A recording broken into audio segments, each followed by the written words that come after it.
Spoštovani gledalci in gledalke Studia Bistrica, lepo pozdravljeni. V tokratni oddaji si lahko ogledate odprtje fotografske razstave Urške Gradišnik med ulico in intimo, koncert Urše Križanec v Bistriškem gradu, SLS kolesarjev za dober namen, literarni večer s Petro Škarja in Juretom Knezom, okrogla miza Slovenija in NATO, nogometaši Bistrice premagali Beltince. V Graslovem stolpu so v četrtek 25. aprila odprli fotografsko razstavo Urške Gradišnik med ulico in intimo. Več o razstavi je uvodoma povedal mojster fotografije Jure Kravanja. Fotografi se v osnovi delimo v dve veliki skupini.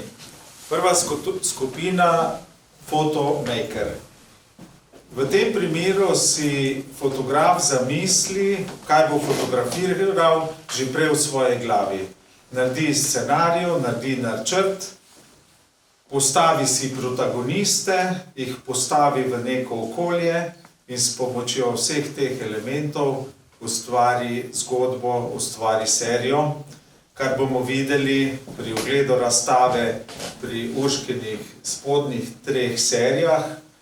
Prva serija pripoveduje, če bi nekako rekel v grobem, odnos v družini, današnji odnos, ko so vrednote družine v krizi, ki se kažejo torej z nekim kritičnim Urškinim pristopom ravno v tej njeni seriji. Odtujenost družini, odtujenost med partnerji, odtujenost do otrok.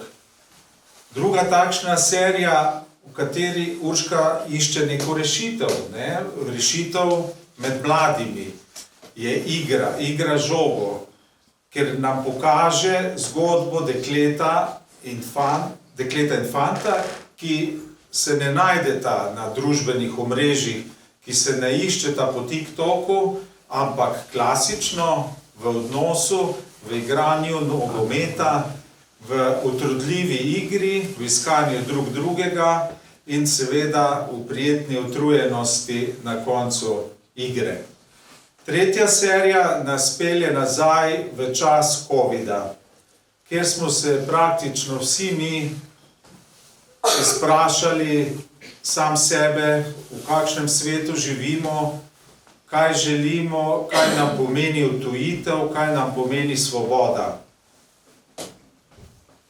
Urška kot taker se pa pokaže predvsem s fotografijam v tem zgornjem nadstropju, v tem, da pač takrat išče neke podobe, v tem primeru podobe človeka, v neki pokrajini in čaka, in ko se ji zdi, da se vse lepo poklapa v tej pokrajini, v tem prizoru, takrat pritisne na sprožilec.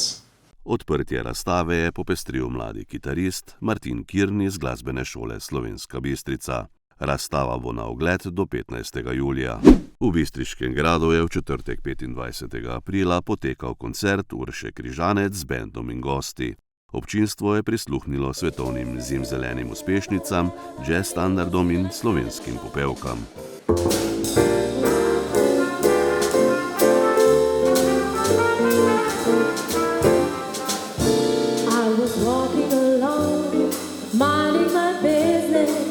When out of an orange-colored sky flashed, bam, alakazam, wonderful you came by.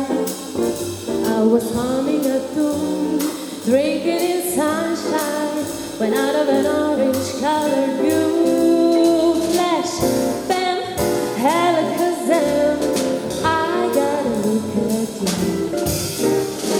One look at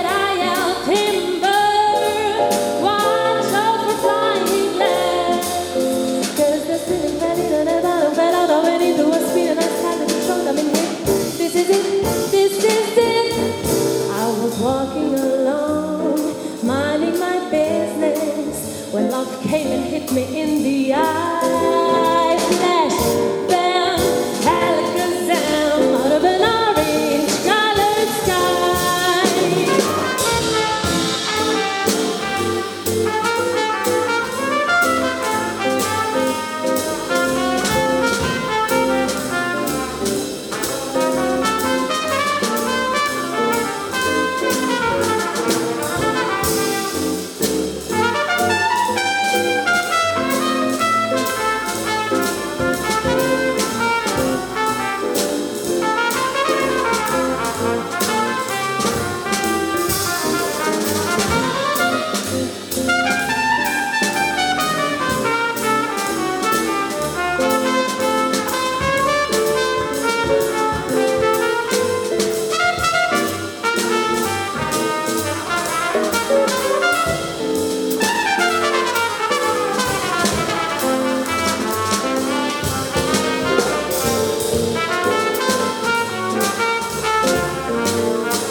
V ponedeljek se je zadnjo etapo zaključil dobrodelni projekt SLS Kolesarji za dober namen. Dr. Peter Gregorčič, nosilec liste Slovenske ljudske stranke na evropskih volitvah, v sodelovanju in s pomočjo drugih kandidatov stranke, kolesari in obiskuje svoje volivce širom Slovenije. Kolesarji so se med zadnjo etapo ustavili tudi na Trgu Svobode v Slovenski Bistrici, kjer jih je pozdravil podžupan občine Slovenska Bistrica Modest Motaln. Več o namenu projekta je povedal dr. Peter Gregorčič. Torej, kolesarimo za Lano Nino. Gre za 27-letno dekle, ki je pred 3 leti doživela kolesarsko nesrečo, si je močno poškodovala glavo in se zaradi tega mora ponovno učiti hoditi, govoriti, pisati. Ampak Nina ima eno resnično navdihujočo zgodbo življenja. Mislim, da ta zgodba lahko navdahne vse, tudi tiste, ki obupujemo nad našo državo, in zato se nam je zdelo vredno, da dodamo tej kampanji tudi dobrodelno noto in to zgodbo podpremo, ter jo tudi tako predstavimo širši javnosti, kolikor še ni znana. Kolesarimo za dober namen, danes je 6. in zadnja etapa. Za vsak prekolesarjen kilometer Lana Nina dobi 25 evrov. Trenutno smo prekolesarili malo manj kot 450 km in za Lano Nino zbrali že 11.200 evrov. Tako da danes imamo v planu še nekje dobrih 100 km, tako da približno še za okrog 3000 evrov bomo zagotovo ta znesek še povečali in potem še v tem tednu verjetno nakazali preko dobrodelnega društva ta denar Lani Nini. V knjižnici Josipa Vošnjaka Slovenska Bistrica so v ponedeljek gostili literarni večer s Petro Škarja in dr. Juretom Knezom. Petra Škarja je napisala knjigo Akrobati, v kateri predstavlja življenje uspešnega podjetnika Jureta Kneza. Večinski lastnik Devesofta je na literarnem večeru med drugim povedal, kako so začeli sodelovati z ameriško NASA. Podjetje Devesoft je bilo ustanovljeno leta 2000, leta 2003 pa so nekako v NASA prepoznali programsko opremo kot eno izmed možnih za to, da so nadomestili stare telemetrijske sisteme, ki so jih uporabljali že iz časov Apollo, pa potem skozi Space Shuttle. In potem so hoteli iti v prenovo in dejansko so izbrali, mislim, da treba nekje okoli 10 različnih ponudnikov, dobaviteljev, vsakega so kupili en inštrument in potem smo res s takim trdem, predanim delom, mi smo leta 2000 ustanovili firmo v Trbolah, pa te pokličejo iz NASA, pa te povabijo kja, pa pravijo tule, a bi lahko mogoče naredili kakšno dodelavo, vse to je zgodba taka, te so imeli papirnate zapisovalnike, ki so pisali takole, ker je papir manj lezel iz njih. Mi, v normalnem svetu, če rišeš graf, recimo tako v tehnični šoli ga rišeš takole, iz ene strani druga. In potem izmera, ko sem jaz gledal tiste rezultate in tistih meritev, sem jih takole nekako, ampak unik so pa naše krajine gledali, so jih pa zmeraj gledali takole. In potem sem rekel, a bi lahko vi tule obrnili za nas zaradi tega, da ne bi nas vrat bolj. In potem nas reče, take stvari rečeš, ja, itak bomo naredili, mislim, to sploh ni dvoma. In potem smo tam nekje do 2005 smo nekako res delali skupaj in potem, ko so šli v velik projekt zamenjavo celotne telemetrije za digitalno, je bilo pa že v tem tenderju, v tem zahtevi za ponudbe, je bilo pa že kar veliko funkcij, kar je zelo podobno bilo Devesoftu. Tako da smo bili že nekako kar izbrani, no kar pa v knjigi ne piše, pa to, da smo približno 5 let nazaj smo dali en večji inštrument, tam je slik bil, v testiranje, zato če lahko to uporabljajo na samem izstrelišču. In potem so ga testirali 2 let dobrih, pa so potem poštudirali, da dejansko bo delal. In smo mislim, da predlani smo dobavili en ogromen sistem za spremljanje vibracij, deformacij, temperatur na samem izstrelišču te nove rakete Artemis. Tako da v bistvu smo zdaj nekako res zelo močno integrirani v nasine projekte, ali recimo za meritev tega crawlerja, ki pripelje raketo, ali za same komponente, na samem strelišču, potem ko raketa pošilja podatke dol, tako da je NASA ena taka zgodba, ki se nadaljuje, pa če ne bomo naredili kakšne res hudo velike napake, jaz verjamem, da bomo še vrsto let res prvi ponudnik, pa praktično edini merilne opreme pri njih. V viteški dvorani Bistriškega gradu je preteklo sredo potekala okrogla miza z naslovom Slovenija in NATO, na kateri so sodelovali generalmajor Dobran Božič, predsednik Zveze slovenskih častnikov, profesor dr. Milan Jazbec, veleposlanik, magister Mirko Cigler, upokojeni diplomat in polkovnik Gregor Vodeb, poveljnik 1. brigade Slovenske vojske. Okroglo mizo je ob 20. obletnici vstopa Slovenije v Zvezo NATO pripravilo območno združenje slovenskih častnikov Slovenska Bistrica. Zbrane je uvodoma pozdravil predsednik območnega združenja dr. Andrej Godec. Udeleženci so razpravljali o nalogah in pomenu Zveze NATO v luči aktualnih svetovnih razmer. Vojne, rast imperij, propad imperijev, samo naša sposobnost je bila, koliko časa smo lahko zadrževali mir in zgodovini, ko govorimo o zgodovini, se ne pogovarjamo o zgodovini miru, ampak vedno, mi smo se učili zgodovini vojn, torej je vedno bilo in mislim, da neki naši naravi to je.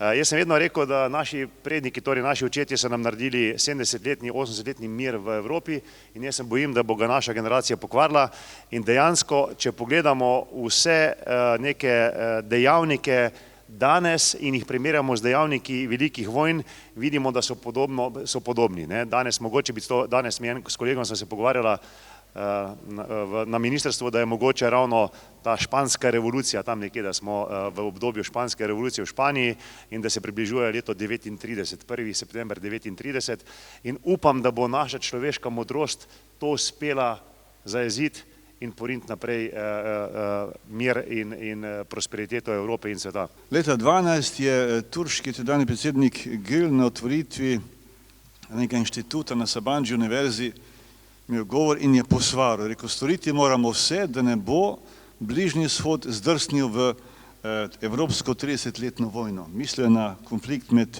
šiti in suniti. Ta konflikt je eden izmed dveh gonilnih dejavnikov tega, kar se dogaja na Bližnjem vzhodu. To je zdaj, gre v ta kontekst, ta vojna med Hamasom in Izraelom ali obratno, kakorkoli že rečemo. Jaz mislim, da je to v okviru nekih globalnih preurejanj, se ti spopadi dogajajo, te vojne. Mislim, da nismo niti v predvečeru globalnega konflikta ali kaj podobnega. Gre pa za merjenje mišic, ki je drugačno, kot je bilo pred 10 leti, kaj šele pred 30 leti. Mislim, da je to ključno. Tu so ključni igralci sta Združene države Amerike in pa Kitajska. Vsi ostali so v podrejeni vlogi ali so pa v vlogi teh nekih ambicij. Sicer pa to, kar gledamo na Bližnjem vzhodu, to je grozljivka, to je grozljivo in ko človek razmišlja o tem, da je homo sapiens v 21. stoletju sposoben citirati Biblijo iz Stare zaveze, oko za oko, zob za zob, je to srhljivo. Je to srhljivo, ko se ta narativ, ta način pogovarjanja jemlje kot samoumevni. Pogovarjamo se, vojna bo jutri, čez 2 dni, tole bo toliko mrtvih, napadli bomo tele, to bomo zaslužili. To je srhljivo, to je tak povratek v preteklost, v stanju duha, v načrtovanju politik. Tudi politika se temu ne opre. Mi imamo po Evropi premijeje, neki napoveduje, da bo čez 2, 3, 5 let vojna z Rusijo in se dajmo to pripravljati. Ja, obratno treba govoriti, odvračate te od tega.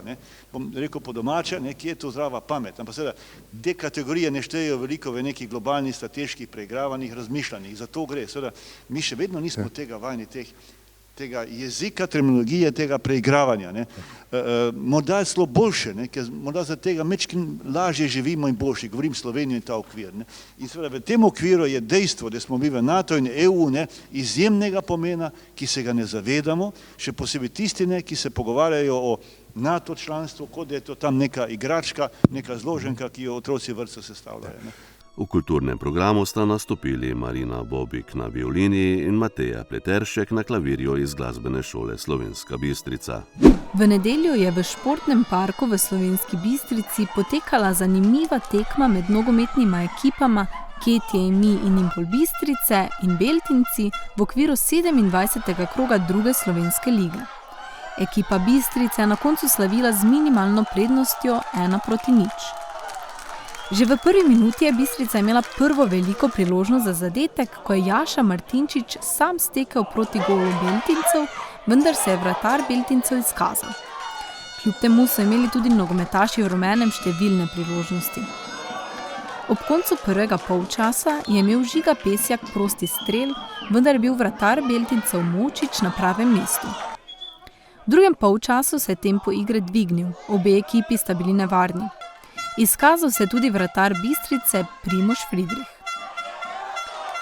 Odločilen trenutek se je zgodil v 53. minuti, ko je Jaša Martinčič po podaji Tomija Gobca v prostor prišel sam pred vratarja Beltincev in uspešno zaključil ter povedel Bistrico v vodstvo. Neka duel igra, voljni moment, kar se tiče faze napada, da smo bili usmerjeni proti golu, nevarni, kar se tiče faze branjenja, odgovorni, disciplinirani, tako da smo izpoštovali to vse, kar smo se zmenili, kar smo trenirali. Kljub vodstvu Bistrice se je tekma nadaljevala številnimi priložnostmi. V 57. minuti je imel Enej Kapun lepo priložnost za povišanje vodstva, vendar je zgrešil prazna vrata. Niko Drevenšek je v 59. minuti zadel po podaji Skota, a je bil gol razveljavljen zaradi igre z roko. Do konca tekme je še bilo nekaj priložnosti na obeh straneh, vendar so vse ostale neizkoriščene. Bistrica je z borbeno predstavo zasluženo osvojila 3 točke. Jaz sem bil zadovoljen z današnjo predstavo in tudi z rezultatom, tako da tisto, kar je bilo prikazano na igrišču, mislim, da smo zasluženo zmagali. Bistrica že v nedeljo odhaja na gostovanje v Tolmin, kjer se bodo po pozitivnem vtisu na zadnji tekmi ponovno borili za nove 3 točke.